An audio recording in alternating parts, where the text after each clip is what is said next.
taas ng energy. Ano nga yung sasabihin ko? I just woke up, obviously, and grabe. Oh my gosh, wait. Sakit na puson ko.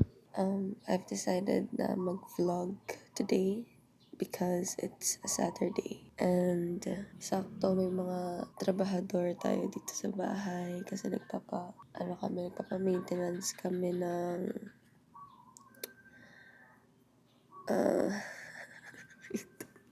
hindi gumagana utak ko. Nagpapa-maintenance kami nung bubong and nagpapa-repaint si mama. Wala din si mama dito sa bahay, so ako yung mag-aasikaso sa mga workers. As of the moment, grabe, sobrang tamad na tamad akong kumilos. Kasi, first of all, I just got my period yesterday.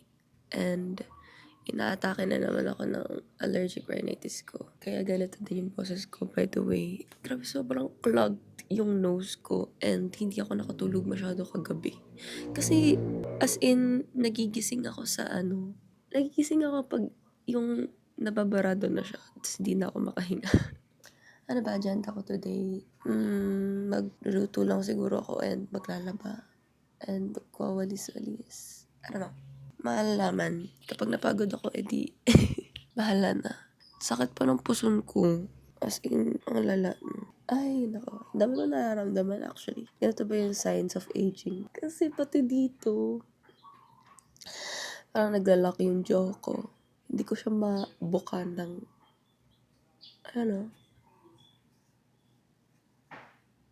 sakit. Hindi ko siya mabukan ng sobrang ganun wide. Kakainis yung uhog ko tumutulog.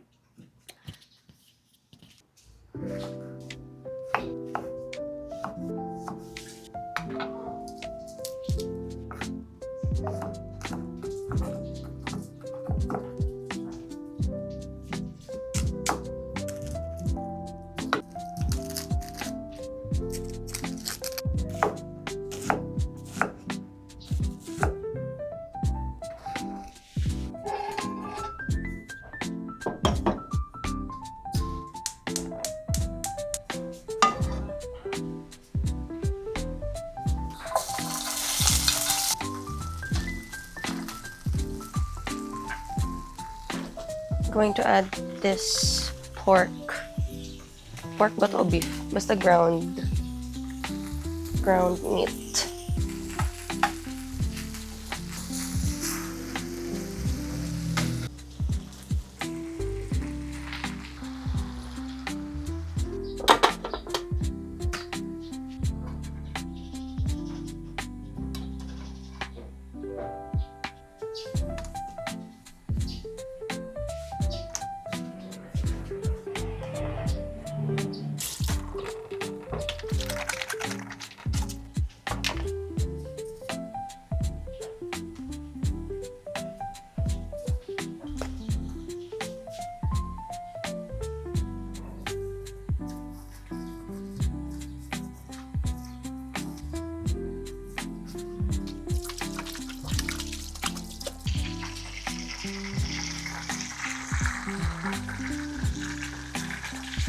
Oh my gosh. Ang hirap.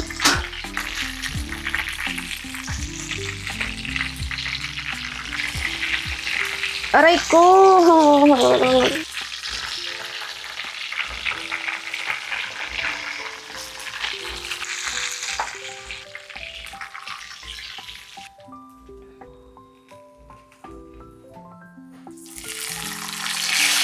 gosh! Oh my gosh, sakit!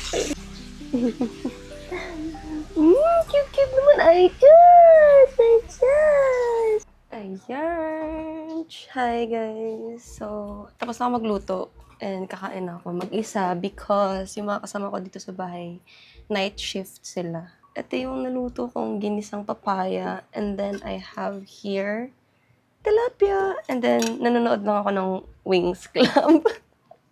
Basta cartoon siya, if hindi niyo yan alam. Cartoon siya na, basta cartoon siya na pinapanood ko nung bata ako. Nire-rewatch ko lang siya. So, ayun, kain. Feeling ko magkakamay ako kasi Sarap yung ulam eh. Parang masarap magkamay.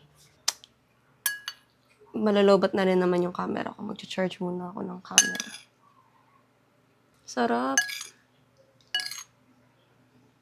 Gusto ko sana ng atsara kasi walang atsara. Tsaka hindi ako marunong gumawa ng papaya na atsara. So, ginisang papaya na.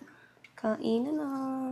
Pip, wake up. I'm scared. I'm alone. Ay! You want me in your fashion show? Hey, you'd rather sit out in the woods all day? All alone? That was fun, Bye! but it was Kain muna strange ako. without Stella.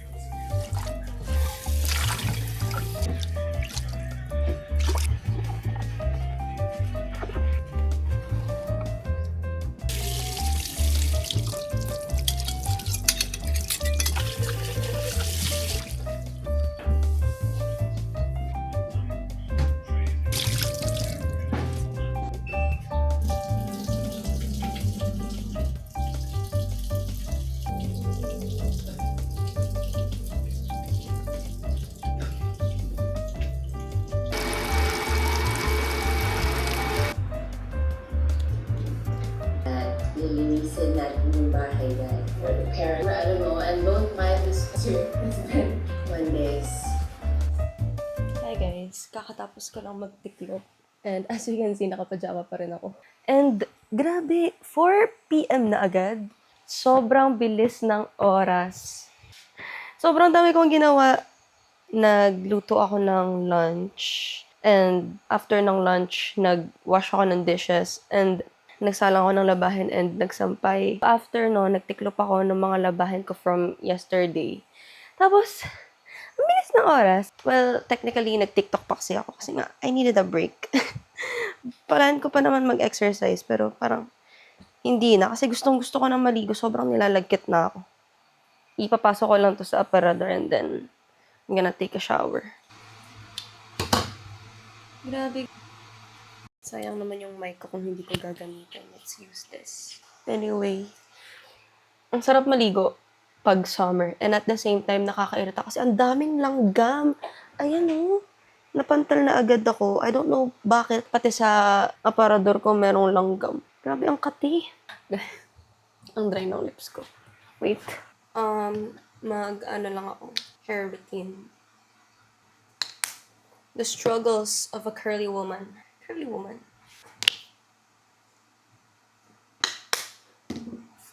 Mga curly hair girlies lang makakaintindi. Yung struggle. Kasi, I don't know ha, pero parang karamihan sa population is straight yung buhok or nagpaparebond. I used to have my hair rebonded, pero tinigil ko na siya kasi gusto kong i-accept yung curls ko. Pero mas mahirap pala siya i-maintain. Kasi pag rebonded hair, babalik ka after 6 months eh. Hinahanap ko pa rin yung curly routine na fit para sa hair ko kasi minsan hindi rin maganda yung pagkakagawa ko sa may mga times na may bad hair day pa rin ako. I mean, most of the time yun. So, what I usually do is I put on some leave-on. Leave-on nakalagay dito pero leave-in conditioner. And water. Wait, i-refill ko lang saglit. Galing sa ano lang to, gripo. And then, isa-section ko yung hair ko into 3 parts. Before, ang ginagamit ko is itong, nagsimula ako using this Denman brush. Pero maraming nagre-recommend na gumamit nitong bouncer. So, I tried it. Pero, bumabalik pa rin ako dito sa Denman brush. Although, madami ng haters tong brush ito kasi sinasabi nila, nakaka-cause siya ng breakage. So, ayan. Ikakomb ko siyang pag ganyan. Na-form na niya yung curl pattern. Ganon-ganon lang. And then, I'm gonna do the same sa kabilang side. Ayan, binabasa ko lang. Then after that, kukuha ko ng mousse. And then I scrunch. Pero parang tinatamad ako today. Kasi nasa bahay lang naman ako, I don't need to make it like super bongga.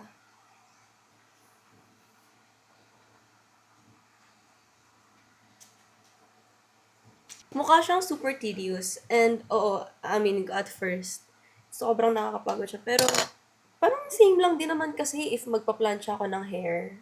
Mas matagal pa nga mag-plancha eh. So, I'd rather do this instead. Kesa sa nadadamage yung hair ko. Kuha ko ng mousse. A very, very large amount. Spread ko siya sa face. Ay, sa face. Sa hair ko. Tapos, scrunch. And then, I take this towel.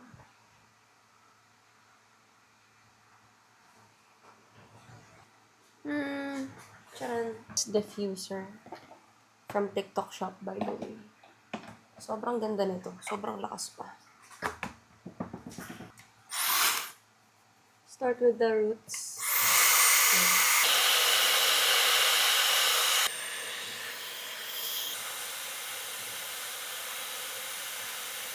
Ayun lang. Okay na yan. Tatamad na ako. Ayun. As you can see, hindi siya ganun ka tuyo. And at the same time, hindi din siya ganun kabasa.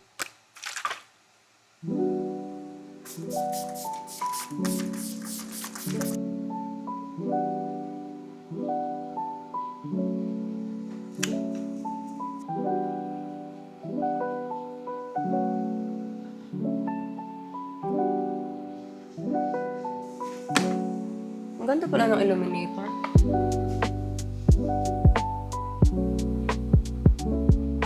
Guys, nakikita niyo ba? Ang ganda. Tayo din.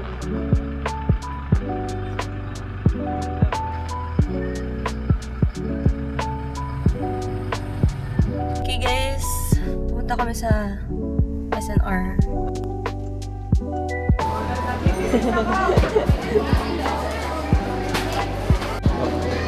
Pili ka ano gusto mo.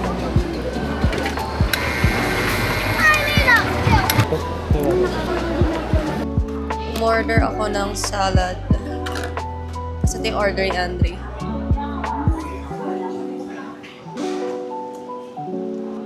Up.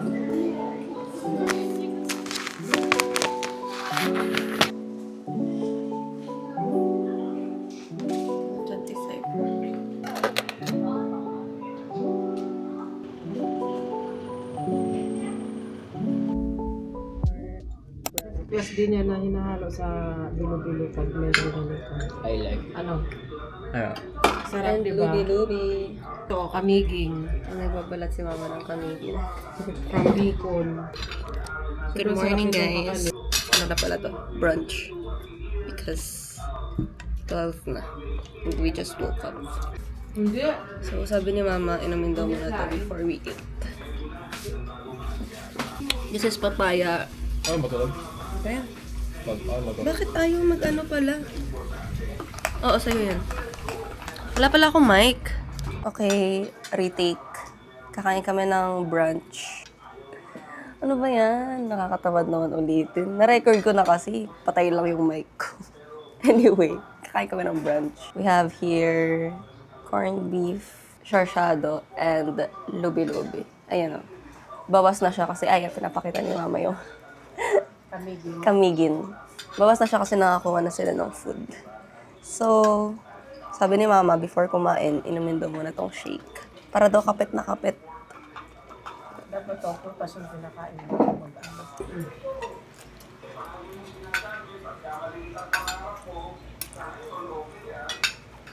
Fun fact guys, favorite ko yung sarsyado.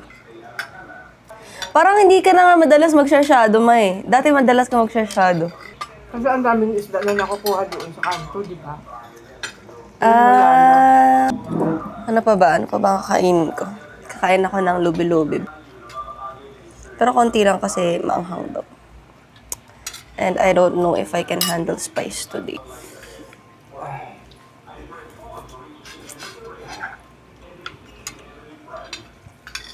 At talaga ng tilapia. Tilapia na ulam ko kahapon, di ba? Tilapia ulit nga. Kasi dito kahapon. Di, I mean, nakita sa vlog eh. Tilapia inulam ko kahapon, tilapia ulit today.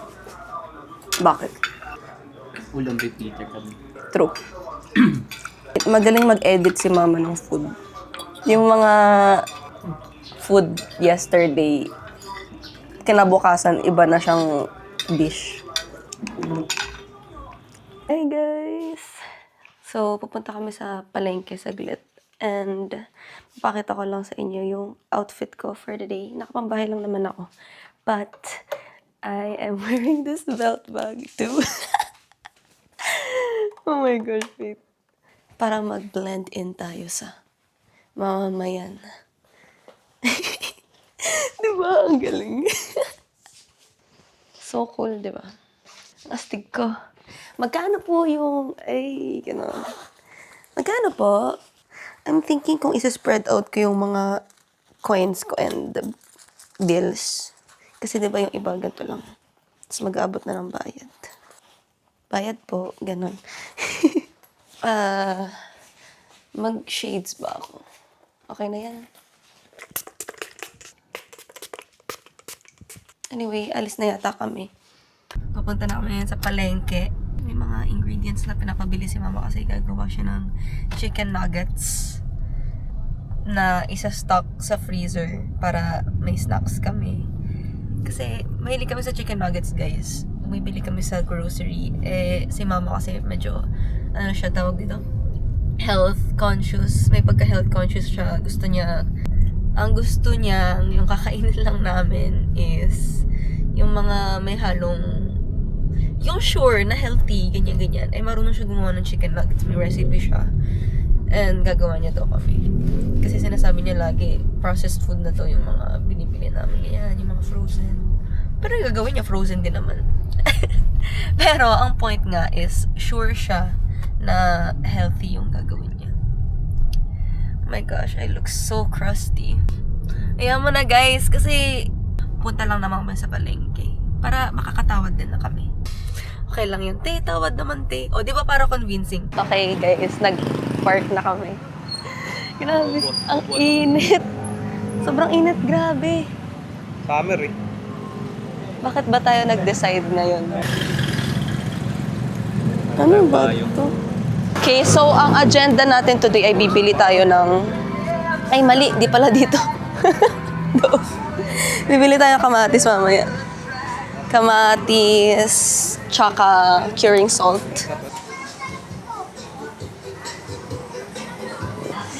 Oh my gosh, hindi namin alam kung saan kami bibili. May curing salt kayo, ate? Curing salt? Malayo yata.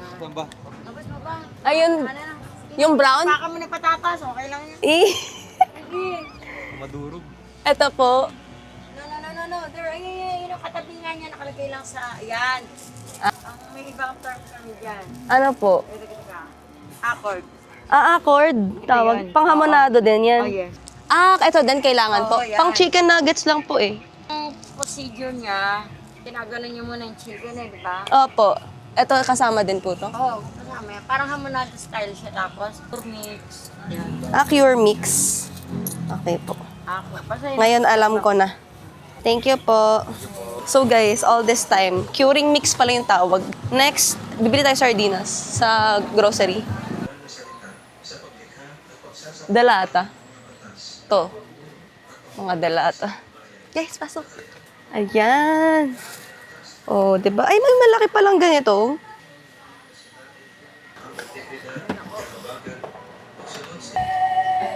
Sige, kalahating kilo ng lettuce. Tapos, saan yung celery nyo, ate? Marami daw kailangan ni mama, so...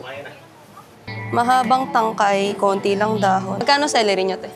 15 kalahati, oh. Hindi po. Isa-stock po namin. Pang tomato sauce po. Tomato. So talagang pula dapat. Opo.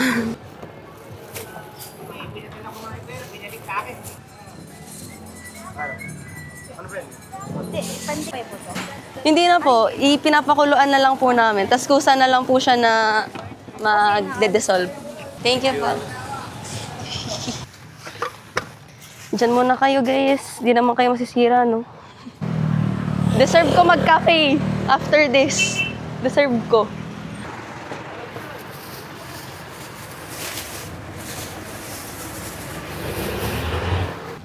Mas magaan yan? Parehas lang, parehas lang 10 dito. Oo nga.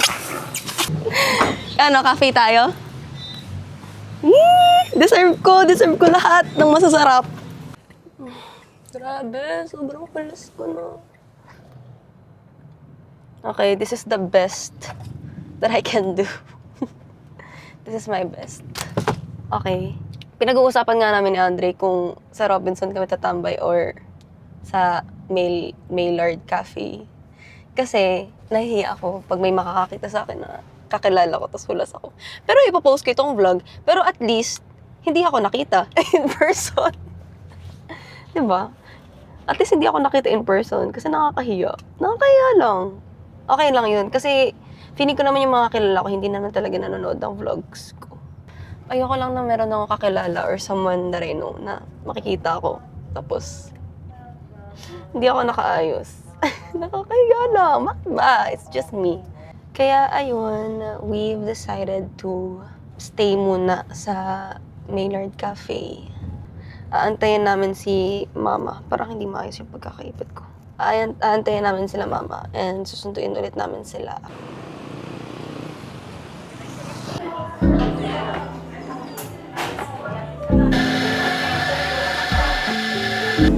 Uy, share tayo. O sige, fine. Alam na mag-share tayo. Sige. Ito yung drink ko, guys. With real pistachios. Tikman natin. Mas gusto ko to.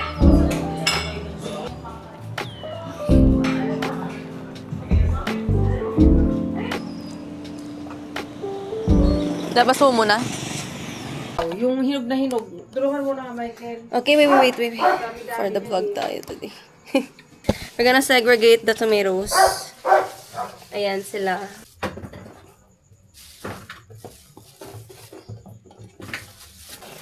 Mga lalagyanan. Tingnan natin kung...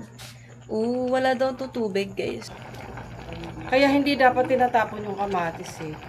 Dapat yung mga Pilipino alam nila kung anong gagawin kapag ang kamatis eh malapit ng mga bulok. Hindi dapat tinatapon. Tama. Kasi pwedeng gawing tomato sauce. Soup check. Sauce. Tomato sauce na pala. Hindi pa siya soup.